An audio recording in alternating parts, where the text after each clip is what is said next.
Bancho Boy Kooper here. Wanted to talk about an old deck that has gotten a lot of new support in the recent sets, and that is Dorbickmon from back in EX3. Now with a lot of new tools it can use to be even faster, even more consistent, even stronger than it ever has been before. So let's take a look. First off, we'll look at the basics of Dorbick. Our basic game plan here is going to be to slam this big dude for only 3 memory and instantly have powerful inheritables and be able to just win the game the turn that we bring him down. How do we do that? So we're going to need Dorbick and then 5 unique Dragonoids in the hand. He has a play cost of 13, but with Digicross we can toss 5 of these Dragon Soar or Ceratopsians. There was an errata on him, so if you have the actual card, it may just say Dragon traits, but it's just looking for anything: Dinosaur, Machine Dragon, Holy Dragon, anything like that will count. But they do have to be different names, not different card numbers, different names. This is a little different from the Machine Dramon that needs different card numbers. Dorbick needs actual different names. So if you put 5 cards, he's going to come down for only 3 cost. Awesome. From there, on play, he's going to be able to typically delete a 13k VP Digimon. It's 3k plus 2 more for each of the cards that you get to get a slot under him. So typically it's going to be 13. He also has Rush, which is why he can immediately just start swinging in and trying to go for game. This deck is super beginner friendly for a couple of reasons. First off, it's very cheap. Dorbick himself is 3 cents, and almost every card in the deck is going to be a rare below that's going to be from pennies to like maybe $1. Promo Guilmon being one of the more expensive cards and kind of you're going to use in every list, even at a beginner level, which goes around for around $5, but that's still not too bad. This card has popped up and been good in various decks throughout the years, and it's been reprinted many times. The next game plan is super easy for a beginner to learn. If they're new to the game, coming from a different card game, you just find these 6 cards, slam them down, and boom, win the game. You don't have to worry about how are you going to go up this Evo line, how this effect changes into another. No, it's just very simplistic, easy to wrap your head around and go from there. And there's some nuances as well with deciding when you're actually going to drop your Dorbick. See, is it time, is it risky? There's some risk assessment involved in it as well. The big upgrades you're going to make for the deck to get the optimum version of the list, such as the Omnimon Antibody here, are going to be generically useful across many other decks that you're going to make. So if you are going to make that investment, then you'll at least be able to reuse that if you do want to play other decks. Let's acknowledge some of the pitfalls the deck does have, so we can use that to inform our construction of the list. First off, bear in mind, you are going all in when you play Dorbick. You're dumping 6 cards out of your hand onto the board. Your hand's going to be out of resources, and you need to win the game with that Dorbick, preferably on that turn. So keep that in mind, because the game typically does not drag on long enough in the current meta for you to be able to actually draw into pieces to make a second Dorbick. As far as cards the opponent can be playing to hose us, we've got the play cost reduction stoppers, Psychemon and his crew. Psychemon being the most annoying because purple loves to recur him, so make sure we have some ways in the deck to remove these little guys. Otherwise, we cannot reduce our play cost of our Dorbick, and paying 13 does not feel good. Decks that we're going to have a bad matchup against are anything with a fast immune blocker, such as Magnamon X Antibody, or the Mother D Reaper Shoto Kazuma combo, which creates a gigantic blocker that's unaffected by effects, and Dorbick just can't get over it, can't delete it. And if this shows up on turn 2 or 3, you are probably going to be losing that game, so you kind of just have to hope that they don't see it if you do run into these matchups. I was looking at the draw engine for the deck, and this has gotten some big boosts in the last couple of sets since Dorbick was really meta relevant. First off, we've got rookie attacks, the Promo Guilmon we mentioned earlier. When attacking, draw a card. This used to be used with the EX2 Gigimon to draw a card if you're Guilmon, but since BT14 Koromon has actually come out since then, it'll allow you to draw a card as long as your attack actually lands on the security stack, which means we can finally use the EX3 Tsunarizumon, who allows you to, when attacking, check your top 3 and get any Dragon Soar or Ceratopsian among them to your hand. So this can be debatably better than the draw 1. I can't get everything in the deck, but you get to get what you need out of your top 3. So these 2 are your core draw rookies for the deck, and of course any other rookie can also swing with the Koromon to draw some cards. Another massive boost recently is the memory boosts. Of course, we had the red memory boost for quite a long time since Dorbick's inception, but with Wisteria memory boost and Garnet memory boost, we can now run as many as 12 memory boosts in the deck. And Wisteria boost can pick up red or blue, Garnet can pick up red or black. It's just fantastic. It's actually the perfect 2 color pairings for Dorbick in this deck, but the big thing here is you can run typically 8 or even more memory boost if you want to, and just much more reliably have these in your opening hand. You also have some other draw option cards. There's Fireball, aka Pyrosphere, which allows you to draw 2 cards unless they already have a small Digimon on board, in which case you do have to kill that. But it does activate main from security. Very useful card for killing off those play cost reduction stoppers. But sometimes you do prefer to draw the cards unconditionally, in which case you do have access to Heroes of the Skies. This is a 2-cost option card, which will always be able to draw you those 2 cards. The rest of the text is kind of irrelevant on it, but it does not activate from security.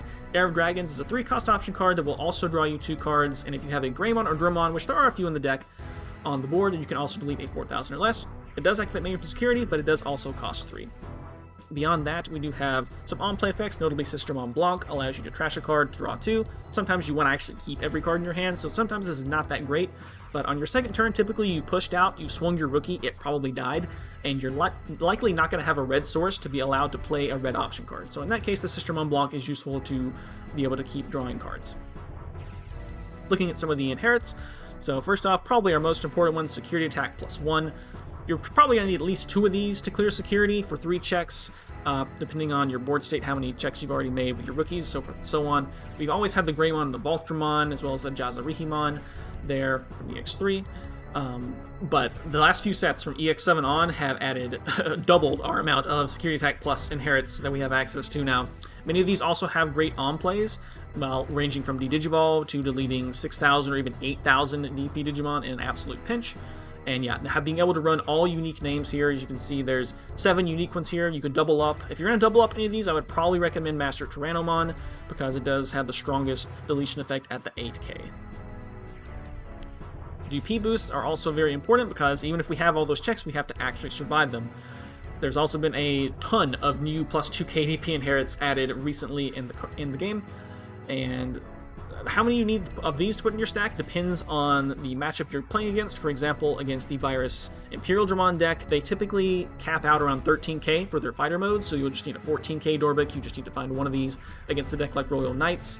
They have a lot of 16k DP Digimon, so you're probably going to need these in multiples. The yellow cards there do not actually boost your DP, but they do drain the opponent's security Digimon, and they do this in increments of 3,000, which against a deck like Royal Knights, where you have a 16k things that you're going to run into, being able to have a +2k for a 14k Dorbick swinging with -3k to the security, effectively a 17k swing, so it can be very good against matchups like that. But sometimes you do just want to have the raw added DP onto your Dorbick to get over like a blocker or something, so sometimes they're not as useful for that. They're also less searchable because they are yellow and not, any of the other colors. We also now have a ton of these that are actually rookies. The Vorvo, Vmon, and Dracomon are all great because they double as a rookie for raising if you need it, as well as a +2k. If you're going to double up on any of these, I would recommend the X-Vmon from BT20 because it has on-play or on-evolve, so you can just evolve this over your Guilmon or whatever you pushed out of raising to delete a 3k or less, which includes all of those play cost reduction stopper rookies, so it's another way to just very conveniently take those out, and then you'll still have your swing that you pushed out of raising, and then you'll be able to actually make a Dorbick. So the X-Vmon definitely pulls double duty here, and I would probably recommend doubling up on him if you can. Unsuspends are another great inherit, the best one generally being Majiramon, who does work against an empty board, because if they have no Digimon in play at all, then they definitely don't have any Digimon with sources. You'll be able to unsuspend on attack. What's great about Majiramon now is that with Wisteria Memory Boost, we can finally actually search this guy off the Memory Boost, as well as being able to pick him up, of course, off the Tsunarizumon swing. So he's more searchable than ever and still very good.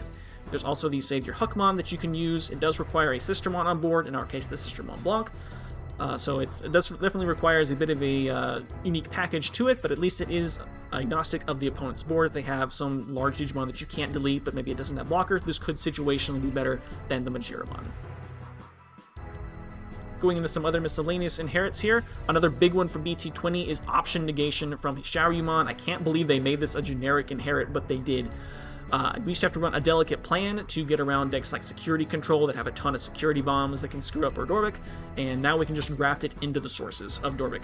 How important this is does depend on what decks you expect to run into. If there's a lot of security bombs, you maybe increase this count. If there's not a lot, then you maybe just run one or even cut it entirely. But just having access to this is an incredible resource for Dorbick to have, and really keeps it relevant in metas that have a ton of security bombs. We also have some memory gain inheritables. The Agumon's a little bit different here, gaining if you have a red or yellow tamer if you push him out at start of main. He does evolve for 0 over Koromon, which is nice. The rest of these are all about gaining memory when you delete something, the Vogue Greedamon being one of the oldest and the best. as it at least has the on play to delete a 5k or less, such as the memory, or such as the floodgates. The rest of these are pretty much all when deleting, for any reason really, gain 1 memory. This used to be very nice to be able to, oh, I've only got 2 memory, but I can slam Dorbick, regain a memory because I deleted your guy with Dorbick's on play. But now that we have access to like 8 or more boosts, memory is less relevant, so I think these inherits are not as useful as they used to be. It should also be noted the Guilmon X antibody is a Dark Dragon, the Guilmon and the Tsunarizumon are reptiles, so you can't cross with them, but you can cross with the Guilmon X. Speaking of Guilmon X, we also have him as one of the threshold boosters for the deck. I wouldn't bother with the Guilmon X and the Growlmon X, but the Growlmon from BT17 and definitely the Begidramon Ace are interesting for the deck. The Begidramon Ace allows Dorbick to now delete up to a 17,000 with, an 18,000 actually, with its plus 5k to the deletion maximum, which is just huge. You're going to be able to take out level 7s now. The Growlmon, if you can get down to 0 memory on your Dorbick, allows you to now delete a 15k. It also pulls double duty with its 1 Digivolving to delete a 4k or less, so much like the XVmon, this can allow you to take out those floodgates. Might be worth including just for that. And then we also have other small incidental deletes from the Gamamon, Vorvomon, and Wargreymon here. Gamamon being my personal preference among these, just because it is a unique name. You're going to have 6,000 DP or more for sure on your Dorbick. So you can just delete a 3k or less. If you have both the Gamma and the Megidra Ace in source, you can swing and delete an 8k, which is kind of funny.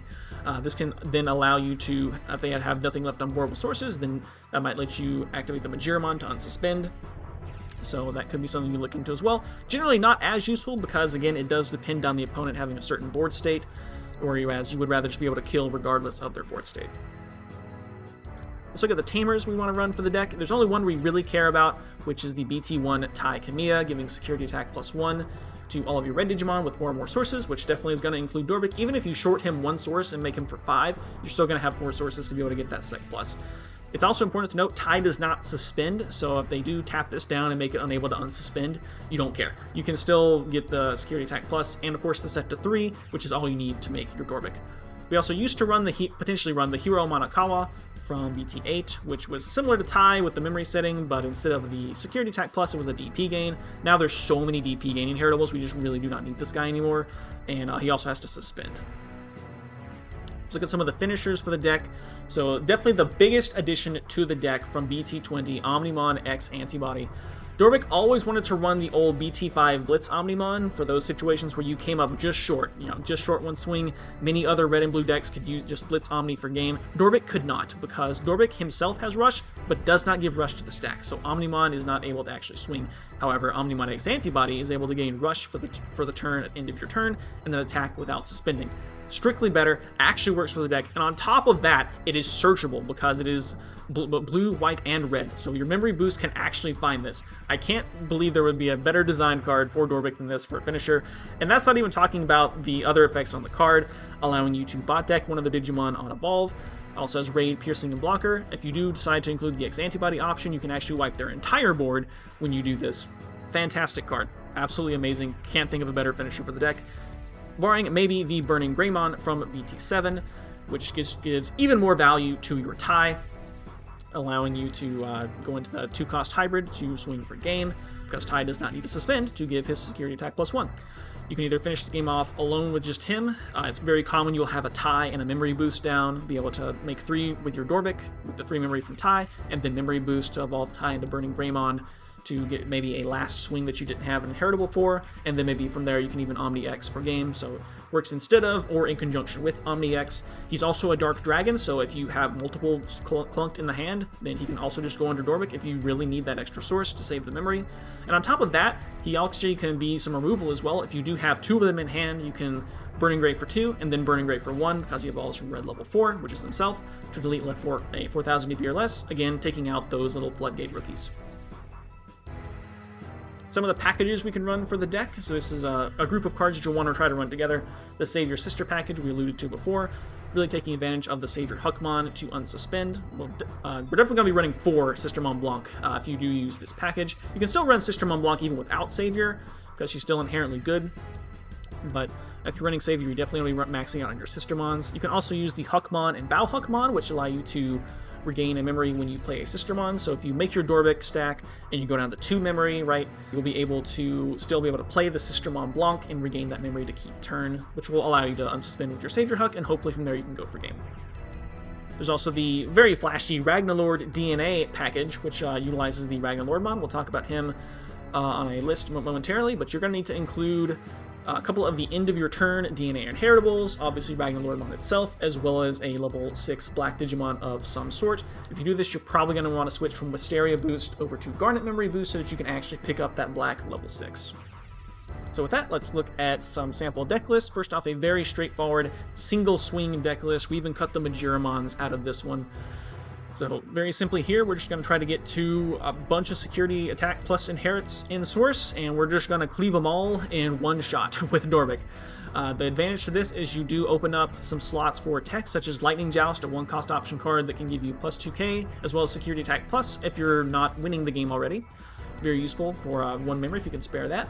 And the X antibody option from BT9, you can slot this under Dorbick, and then on Dorbick's swing, you'll actually be able to go ahead and evolve into the Omnimon X antibody, allowing you to get its full effect to board wipe both players, technically. Yeah, you'll be able to board wipe both players and still have your attack land. So instead of attacking at Dorbick's 12k, you'll be attacking with Omnimon X's 16k, which lessens your dependence on those DP boosting inherits and lets you just really focus on getting the Sec Plus inherits in there, and then you can still attack again at end of turn with the Omnimon X as well. So that is pretty useful and can be a great way to get around other situations for those bigger guys that Dorbick actually maybe can't actually kill. You can also even use well, you won't be able to activate his raid, bear in mind, but he does still have the piercing. Next up, we have a deck that's focused on the Unsuspend, so we're going to incorporate the Sister Savior package into this, as well as the Majiramon. So being able to unsuspend on Dorbick is very good, because it basically doubles the amount of your security attack plus. If you have, say, just 1 security plus, or say you have 2 security attack plus, it's pretty common to get in the stack. You're going to be able to swing for 3 checks now twice, which is 6, as opposed to if you're, say, unsuspend guy with just another sec plus, you'd only be able to swing for a total of 4 checks. So unsuspending is very strong. It can let you just clear out the security with your first swing, and then second swing can just go for game. Again, this is the Sister Savior package, so this package does eat up a lot of slots, so you do eat up some of your other things that you could be running, but if you really want to unsuspend and try to go for game that way, then this is one way you can definitely do it. Finally, we'll look at the somewhat high roll and flashy Ragnarlordmon DNA version, which is going to attempt to get your end-of-turn DNA inheritables from the BT12 Vmon, the EX3 Flamedramon in source. You're going to try to swing out with Ragnarlord, get them down to 1 security, then hard slam your black level 6 of choice. Could be the Wargreymon from Wargreymon Ace, which is not a good card, but at least is searchable by some of your Dragonkin effects, or you can use an actual good ace, such as the Shadow Seraphimon or Vikemon Ace, to do something on the board. But then, regardless, end of turn, you'll be able to DNA into Ragnarlord to... he's probably going to have 7 sources, 6 from the Dorbickmon, and then 1 from your hard slammed ace, which unfortunately means his when DNA Digivolving, you can delete a Digimon and trash security for every 4 sources. You're going to be 1 short unless you plug in the X antibody option, which makes this a little bit better. And from there, hopefully, you are blitzing in for game. So in conclusion, Dorbick has gotten a ton of support in the last couple sets. That's kind of been going under the radar. You've got a ton of consistency added with the addition of the different memory boosts that you can now run. They can eat, you don't get to dig as many cards deep, but you can now find your blue cards, your black cards that you do run in the deck. Fantastic, and just more reliably having those memory boosts in your opening hand is a huge consistency booster for the deck when that's really all it cares about. If you've got 1 boost down, you can go to 3 guaranteed. That's Dorbick, and that can just be game. On top of that, we have BT20 alone added so much stuff. But in the last few sets, we have over-doubled the amount of uniquely named security attack plus inheritables, making it actually possible to put more than 3 under Dorbick, as well as not have to worry about having conflicting names anymore at all. The Omnimon X is the best finisher I think they could ever possibly design for Dorbick. Hishariyumon, meaning that Dorbick can stay relevant even in metas where they are heavy into security options that will normally blow you up. And then, again, BT20 just had so many DP boosting inheritables, you should never need double up if you don't want to, unless you have like that XVmon that you might want to double up on. Dorbick is probably always going to have at least some chance in any matchup, just because of how fast it wins. Even if they have, it's inherently an aggro deck, right? So even if they have a big combo that they can get into that makes it impossible for Dorbick to win, that doesn't matter if you kill them on turn 2 or 3. So unless they present their large blocker, like the Mother Shoto or the Magnum Onyx Antibody, very, very quickly, Dorbick can just kill them before they have a chance to even do their thing. Some decks even do their thing and then don't actually kill you immediately. Sometimes the Virus Imperial Dramon doesn't kill you immediately, it just kind of gives you that debuff blanket of can't play by effect, which Dorbick does not care about whatsoever because you're just hard playing him normally. Same goes for the Medieval Gallantmon. That can be a powerful floodgate against a lot of decks. You play something and it's going to die, but because turn player will activate first, Dorbick can just blow up Medieval Gallant and not have to care. So against some of those meta threats like that, Dorbick is quite strong. As far as where I think it will settle, I'm not here to sell you that Dorbick is going to be the best deck in the meta whatsoever. It definitely has some glaring weaknesses, of course, and people can definitely tech against it. So I do think it's probably going to settle in a tier 2. I haven't seen people talk about it much whatsoever. So we'll see if more people want to jump on the bandwagon. It's definitely a very fast deck, a very fun deck. If you're there for a long tournament day and fatigue is an issue, then being able to finish every game by turn 4 is definitely something that is appealing. Not have to worrying about overtime rules and whatnot. So, but even just in general, being able to play games very quickly, having a straightforward game plan is definitely very good. And yeah, it's just fun to blow out your opponent on turn 2 or 3 with your big dinosaur guy that you just slam down. So deck is a lot of fun, so I encourage you to go give it a shot. It's very cheap to build, and GG Cross!